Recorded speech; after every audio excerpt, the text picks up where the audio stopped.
अस्सलाम वालेकुम स्टूडेंट्स।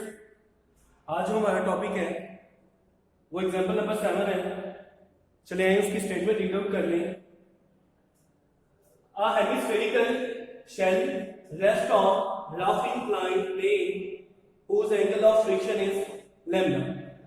क्या कह रहा है वो कि हमारे पास एक हेमिस्फेरिकल शेल है जो कि रफ इंक्लाइंड प्लेन के ऊपर पड़ा हुआ है और एंगल ऑफ फ्रिक्शन कौन सा बना रहा है? लैम्डा बना रहा है। तो चले पहले ये सिचुएशन क्रिएट कर लें, उसके बाद फिर हम आगे चलते हैं। तो लेट्स सपोज ये हमारे पास हेमिस्फेरिकल शेल है।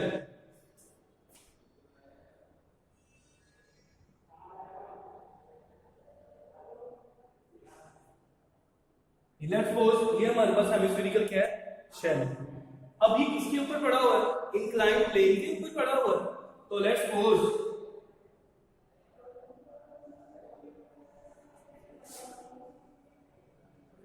ये क्या है? हमारे पास इंक्लाइंड प्लेन है और उसके ऊपर एक हेमिस्फेरिकल शेल पड़ा हुआ है। ये जो इंक्लाइंड प्लेन है हॉरिजॉन्टल के साथ एंगल थीटा बना रहा है।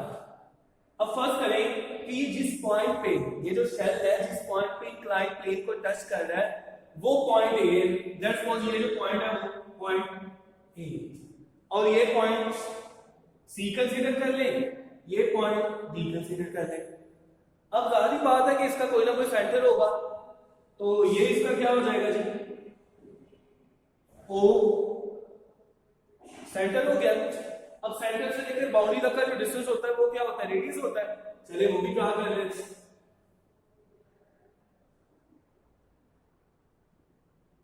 ये हमारे पास क्या हो गया? इसका रेडियस हो गया। ए से लेकर ओ तक जो होता है वो हमारे पास क्या हो गया? इसका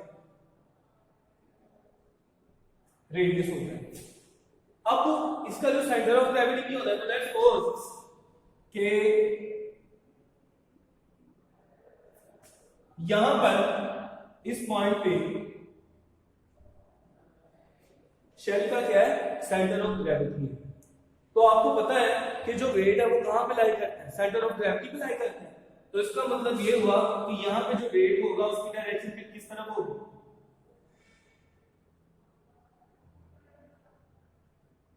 डाउनवर्ड ही होगी।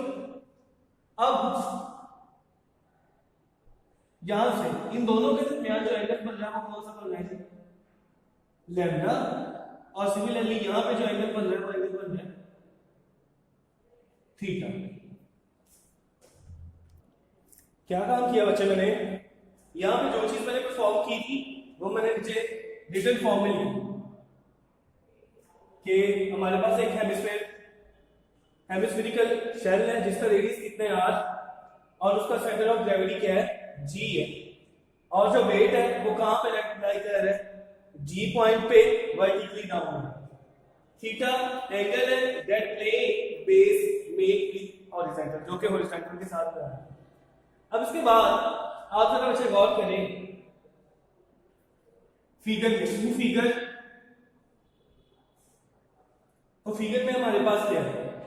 जो O से लेकर A तक का डिस्टेंस है वो कितने है?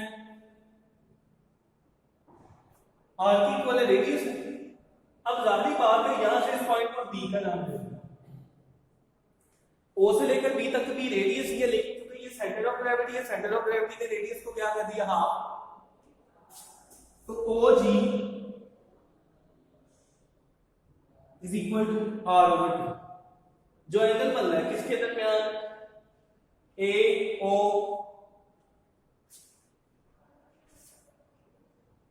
Angle AGB is equal to theta. Similarly यहां पे इसके बाद अब यहां पे बच्चे क्या हुआ? AGB एंगल थीटा बन रहा है। सिमिलरली जरा और करें OAG तो यहां पे एंगल कितना बन रहा है? लैम्डा। अब हम ये देख रहे हैं कि ये G पॉइंट पे एंगल कितना बन रहा है, तो वो कैसे फाइंड आउट करेंगे? यहां पे मैं आपको ये सेपरेट बना दूंगा। ये देखिए ये लाइन यहां से लेकर यहां तक एंगल कितना है, थीटा।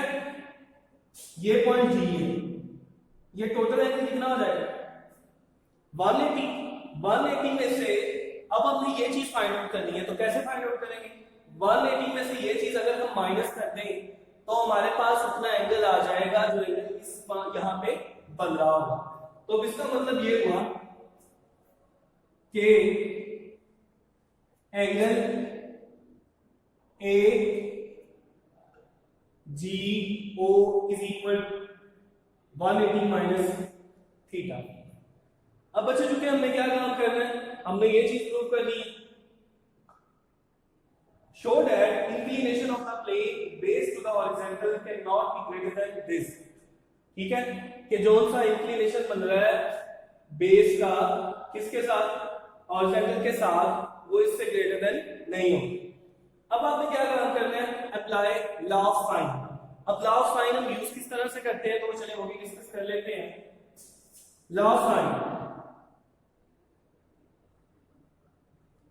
ये ए, ये पॉइंट बी है, ये पॉइंट सी है, यहां पे एंगल अल्फा बन रहा है, यहां पे एंगल गैमा बन रहा है, यहां पे एंगल बीटा बन रहा है। ए के सामने स्मॉल है, बी के सामने स्मॉल बी, सी के सामने स्मॉल सी। तो अब लॉ ऑफ साइन क्या होता था कि साइड्स और एंगल आपस में कॉरेस्पॉन्डिंग होते हैं।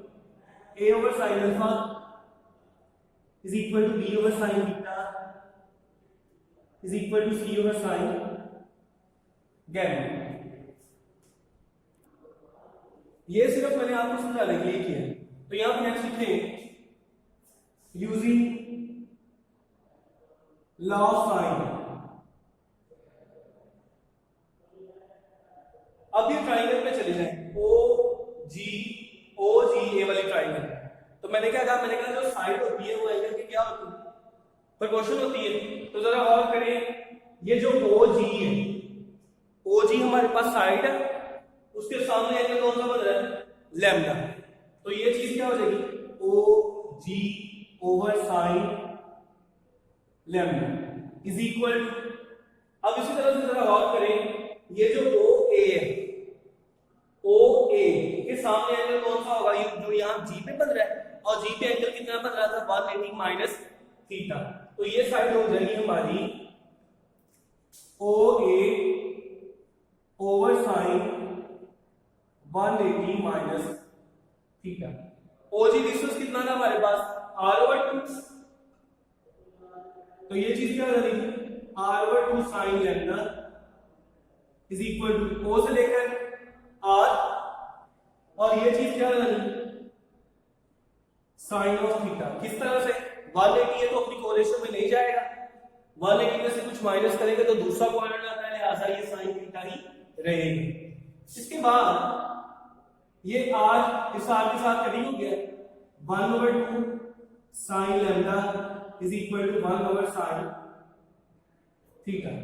क्रॉस मल्टीप्लिकेशन कर दें तो ये चीज क्या हो जाएगी, sine theta is equal to 2 sine lambda. Sine theta is equal to 2 sine lambda आ गया। अब यहां से तो थीटा फाइंड आउट कर लें, तो theta is equal to sine inverse 2 sine lambda, और यही चीज हमने प्रूव करनी। अगर आपको किसी चीज की समझ नहीं लगी तो आप मुझे कमेंट सेक्शन में पूछ सकते हैं। मेरे चैनल को लाइक करें, सब्सक्राइब करें और शेयर करें।